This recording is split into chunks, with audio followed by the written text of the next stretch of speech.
told you when you don't lock that basket in there, right? It just... Damn. That was sketch.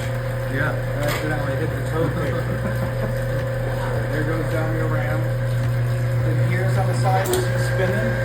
Those are your worm gears. And there's little power nuts on the side that the work is good that they're running through.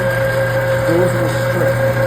It's not very long, but with heavy use. And what happens when those worm gears go, at least from what I've seen, this ram gets crooked down there. So if you ever got a crooked ram, your worm gears are stripped. And you need to take it apart and just replace those, what would they call, or excuse me, your worm gears aren't stripped, your power nuts are stripped. The worm gears are solid steel, but the gears, the nuts are plastic. Right. The only other diagnosis that I would say is pretty obvious behind it. It's like it's so full of garbage in the back that you just lift it up, take it out, pull the trash out, put the bin back in, and then you're done. But aside from that, there's not really much.